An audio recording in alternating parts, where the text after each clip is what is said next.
about her membership of the club. First, you have some time to look at questions 1 to 5.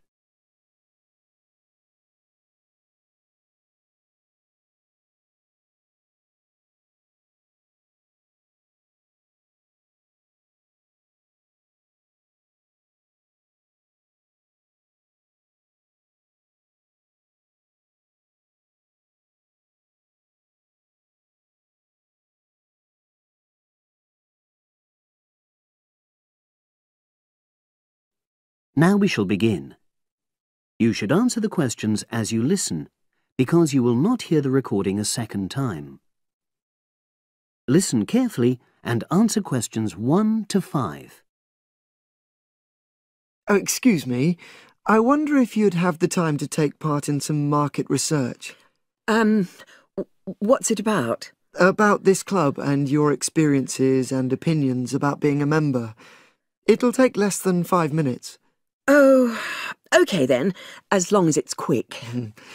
Can I start by taking your name? It's Selina Thompson. Is that Thompson? Yes. Okay, great. Thanks. And what do you do for a living? Well, I'm an accountant, but I'm between jobs at the moment. I understand. But that's the job I'll put down on the form. And would you mind my asking which age group you fall into? Below 30, 31 to 50, and above? Over 50, I think we can safely say. Great, thanks. And which type of membership do you have? Sorry, I'm not sure what you mean. Do you mean how long? No, is it a single-person membership? Oh, right, no, it's a family membership. Thanks. And how long have you been a member? Ooh, let me see. I was certainly here 5 years ago, and it was probably 2 to 3 years more than that. Shall I put down 8? Oh, I remember now. It's 9, definitely. Sorry. No problem. I've got that.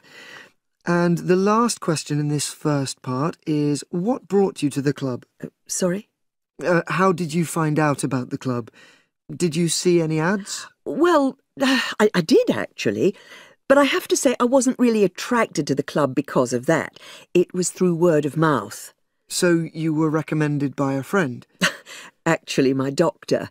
I'd been suffering from high blood pressure, and he said the club was very supportive of people with that condition, so I signed up. Great, thanks.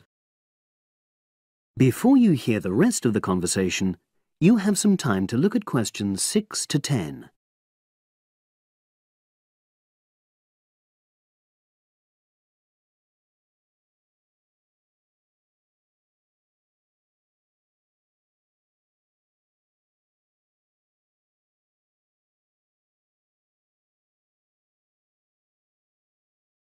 Now listen and answer questions 6 to 10.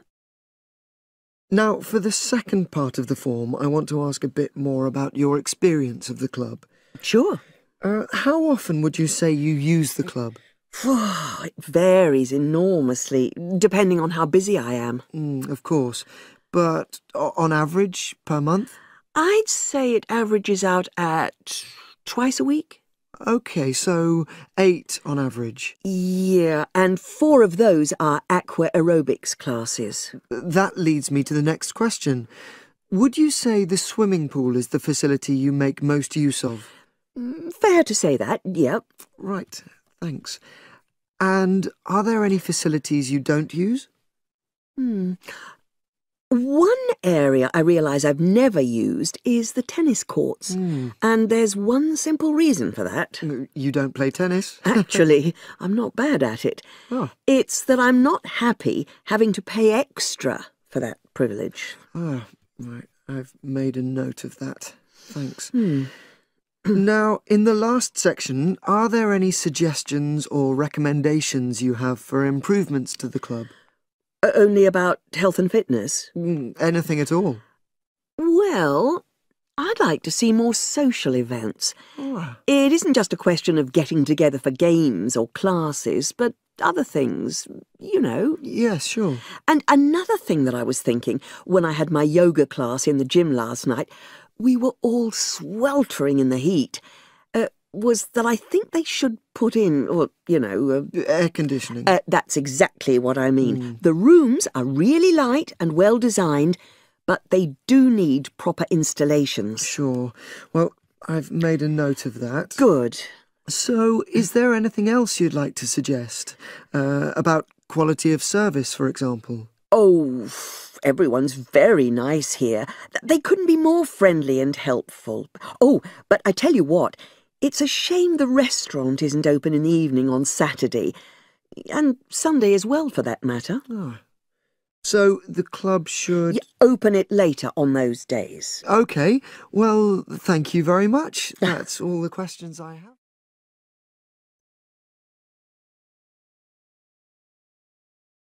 That is the end of part 1. You now have half a minute to check your answers.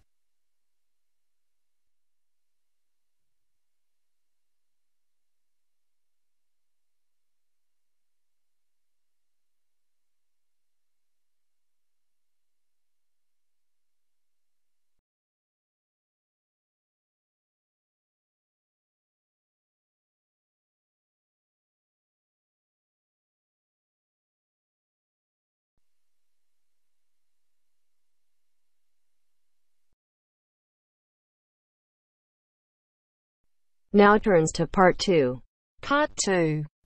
You'll hear someone talking to a group of university students. First, you have some time to look at questions 11 to 17.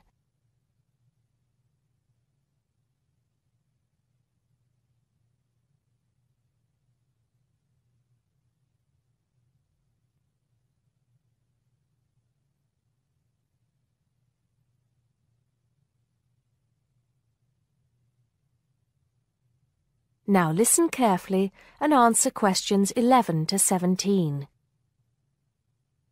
Good morning, everybody, and welcome to Upton University. I hope you are settling in and beginning to find your way around.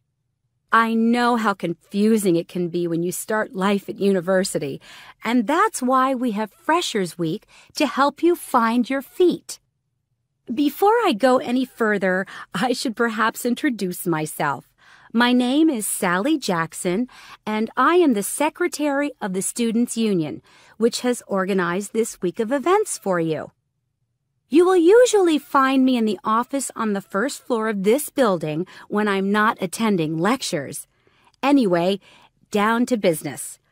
Of course, there are a few things that you are obliged to get done during your first week here. But once you've opened a bank account, if you haven't got one already, seen your director of studies to discuss which courses you are going to take, and signed up with a doctor, there will be plenty of time left to enjoy the events we have arranged for the week. And have we got a lot lined up for you? Throughout the week from Monday to Friday, every morning starting at 10 a.m., there will be orientation and welfare events. These will include tours of the campus, which, as you have probably noticed, is the size of a small town with 9,000 residential students, as well as sessions on developing study skills. We also have tours of Upton itself arranged for you, with a bus leaving from outside this building every afternoon at 5 o'clock. There are a number of interesting things to do and see in and around Upton, so you can expect visits to the castle and museum as well as the popular Ghost Walk. You'll need to sign up for this one, as numbers are limited. Just put your name on the list on the notice board in the entrance lobby. An important event is scheduled for Monday, that's the day after tomorrow, when we will be holding the academic fair. This is an opportunity for you to speak to students and academic staff about the courses that are on offer. The academic fair starts at 1 o'clock, by the way. There are a couple of other fairs that I think will interest you. First of all, we have the Societies Fair on Tuesday the 16th, which I think is an absolute must. You might not believe it, but the university has over 150 societies and sports clubs you can sign up for, so you are sure to find something of interest to you. That also starts at 1 o'clock, and it will be here in the Union Building. Also in this building is the trade fair on Wednesday from 2 until 5 in the afternoon. This one might sound a bit strange because you will find a load of banks and other businesses here trying to get your custom. You will find plenty of bargains and, best of all, a lot of the businesses give away stuff for free. Before you hear the rest of the talk, you have some time to look at questions 18 to 20.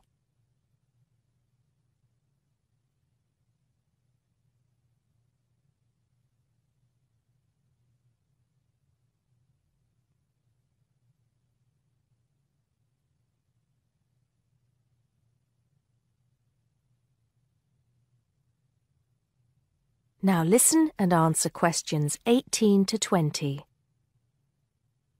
We've also got a great entertainment program lined up for you, starting tonight with our welcoming party. We have a top band lined up for your entertainment, but I'm not allowed to say who they are.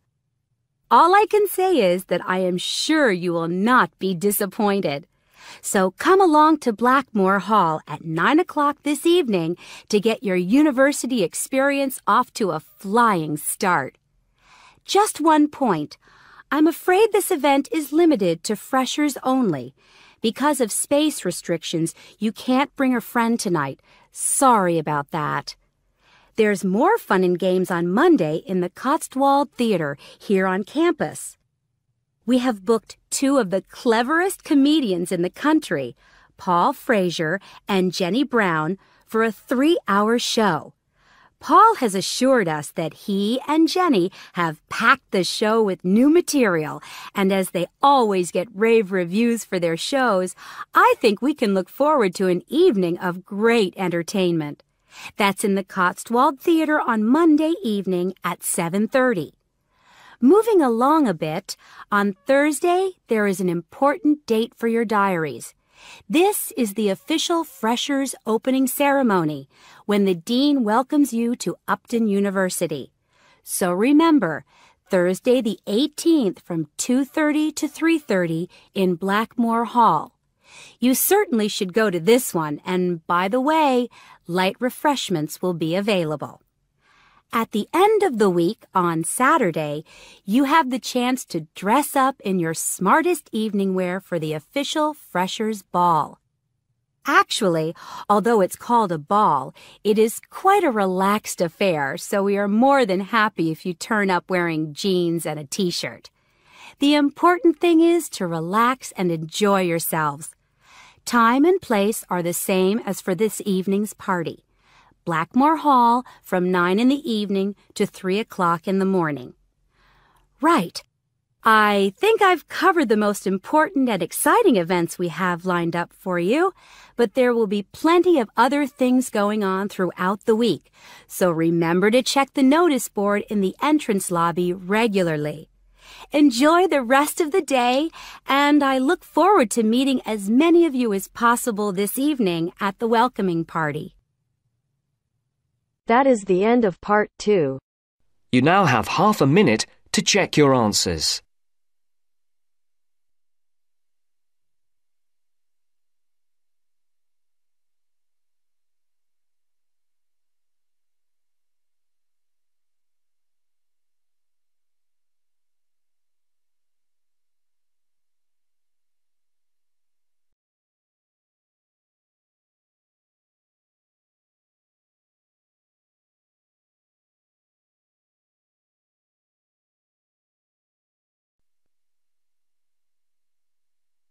Now turns to part 3. Part 3.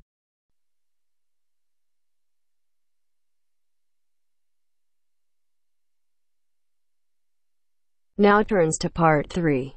Part 3. You will hear Peter Walsh being interviewed for a job. Listen and choose the correct answer for each question. First, you have some time to look at questions 21 to 25.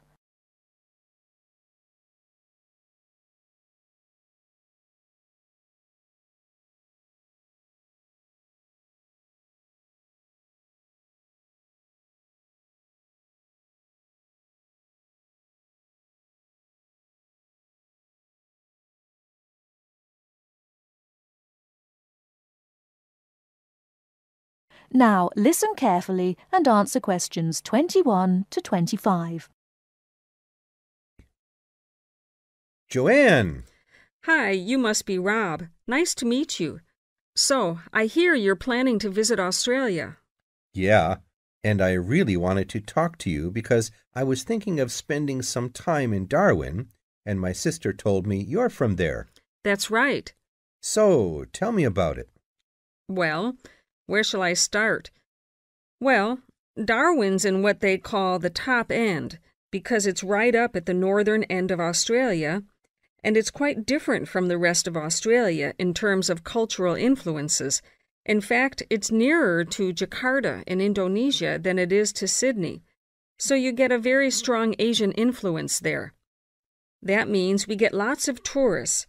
People from other parts of Australia are attracted by this sort of international cosmopolitan image. And as well as that, we've got the same laid-back atmosphere you get all over Australia. Probably more so, if anything, because of the climate. But what a lot of the tourists don't realize until they get there is that the city's also got a very young population. The average age is just 29, and this makes the whole place very buzzy. Some people think that there might not be that much going on as far as art, music, dancing, and so on are concerned, because it's so remote. I mean, we don't really get things like theater and opera in the same way as cities down in the south, like Sydney, for example, because of the transport expenses. But in fact, what happens is that we just do it ourselves. Lots of people play music, classical as well as pop, and there are things like artist groups and writers groups and dance classes. Everyone does something. We don't just sit and watch other people. You said it's very international. Yeah, they say there are over 70 different nationalities in Darwin. For instance, there's been a Chinese population there for over 100 years. We've even got a Chinese temple. It was built way back in 1887, but when a very bad storm, a cyclone in fact, hit Darwin in the 1970s, it was almost completely destroyed.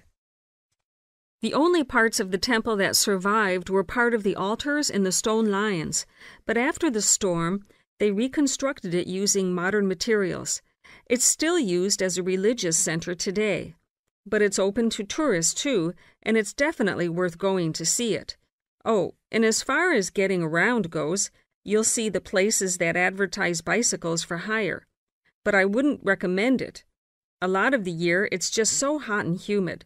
Some tourists think it'll be fine because there's not much in the way of hills, and the traffic's quite light compared with some places. But believe me, you're better off with public transport. It's fine and not expensive.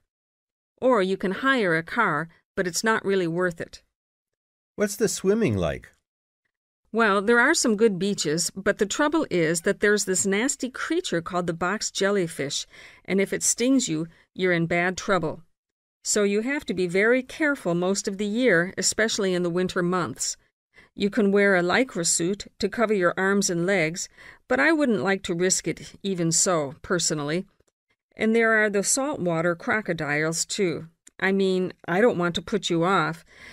There are protected swimming areas netted off where you'll be safe from jellyfish and crocs, or there are the public swimming pools. They're fine, of course.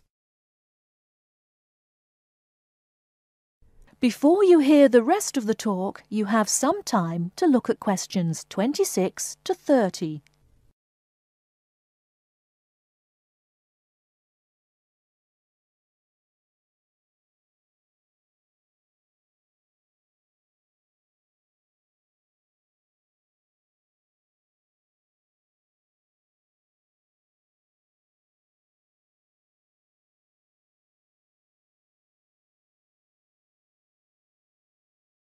Now listen and answer questions 26 to 30. And answer the questions. Please sit down, Mr. Walsh. My name's Jane Swain, and I'm the personnel manager. Hello, how do you do? Now, this is just a short preliminary interview. I'd like to chat about your present job and what you've done up till now. Yes, of course. Well, could you tell me how long you've had your present position in Weston's? It is Weston's, isn't it? Yes, that's right. I am not sure. Let's see. I left university in 2005. Is that right? Yes, 2005. Then I was unemployed for about 3 months. And then I traveled round America for a few months. So, yes, it must be about 3 years now, in fact. Yes. And have you any particular reason for wanting to change jobs? I mean, why do you want to move? Well, I actually like my present job and still find it interesting and stimulating. The salary's okay, so it's nothing to do with money, though you can always do with more. I suppose the thing is that I'm really very ambitious and keen to get promoted, so that's the real reason. You say you like your job. Can you tell me what aspect you like most? Oh, my dear, that's difficult. There are so many things. The other people are great. There's a good cooperative atmosphere. I mean, among the staff, and compared to other companies, the conditions are great. I mean, the office itself and the working conditions. And then there's the fact that they give me lots of room for initiative and let me make decisions. You know, that's what I really like most about the job. Yes, well, we're looking for someone like that. You know, someone who isn't a clock watcher and who isn't too concerned about working fairly long hours. Oh, I don't mind that. I'm used to it. And what about your education? You went to Manchester University, didn't you? Yes. After leaving school, I started a diploma course in design, but I decided to give it up and did an arts degree at university instead. Good. And have you done any courses since?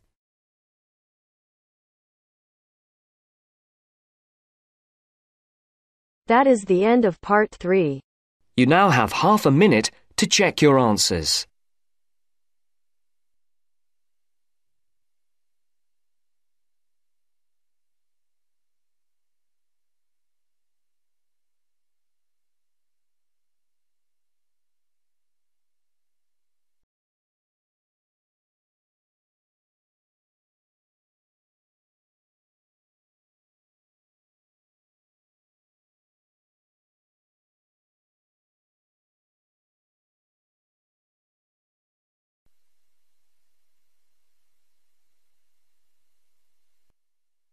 Now turns to part 4.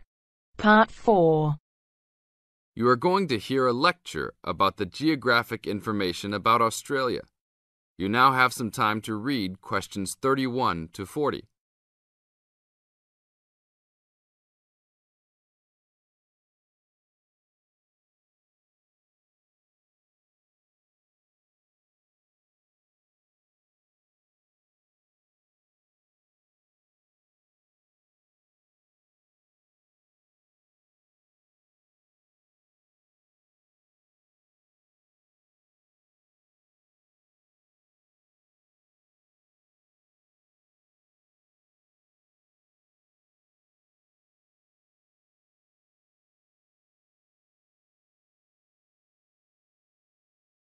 Now listen to the lecture and answer questions 31 to 40 by choosing the best answers from the choices.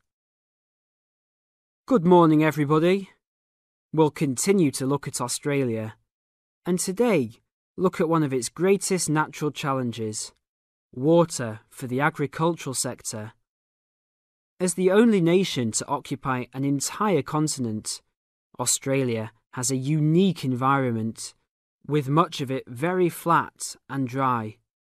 One notable feature of the Australian continent is that it is the lowest of the continents. The average elevation is less than 300 metres, compared with the world's mean of 700 metres, and its highest mountain is only 2,228 metres, so it is overall a very flat country. It is also dry. In fact, Australia is the driest, after Antarctica, of the continents. Yet Australia has extremes of climate and topography. There are rainforests and vast plains in the north, snowfields in the southeast, deserts in the centre, and fertile croplands in the east, south, and southwest. And Australia contains some of the wettest areas on Earth. In western Tasmania and on the northern Queensland coast, but half of the continent has an annual rainfall of less than 300 millimetres each year, and only 20% has more than 600 millimetres each year. A major problem is that the limited water resources do not match up with where water is consumed. The major water resources are in northern Australia and Tasmania, whereas most of the agriculture and people are in southeastern mainland Australia. The agricultural sector is the largest consumer of both self-extracted and main-supplied water, using over 70% of total net water consumption. Electricity and gas supply, and water, sewerage and drainage services use notable amounts of self-extracted water. However, net consumption in the household sector is the lowest, just 8% of total net water used. Australia's water use increased by 25% over the decade between the mid-1980s and mid-1990s. Much of this increase was due to irrigated agriculture, which, as noted earlier, accounts for over 70% of national water demand. Since the mid-1990s, the growth and profitability of irrigated agriculture has outstripped the dryland agriculture sector. Irrigated commodities contributed almost a third of total farm exports in the mid-1990s. The results of a special government report in 2000 showed that if today's water use arrangements continue, the water needs of the rural industries will outstrip water availability by about 2020. Irrigated agriculture, Australia's major water-using sector, would be seriously affected by the shortfall. And although groundwater underlies large areas of Australia, it accounts for only 4% of water use. So, clearly, apart from water for households, which mainly comes from dams or rivers, it is the rural sector where efforts towards water conservation are particularly directed. In this sector, the largest consumers of water are the meat and wool industries.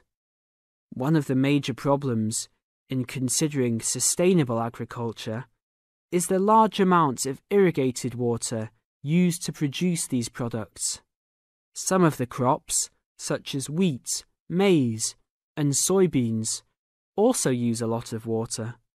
Furthermore, many crops are grown in dry areas, where up to half the available water evaporates from the soil surface or seeps down too low into the ground for the plant roots to reach it. Well, that's all we have time for this morning.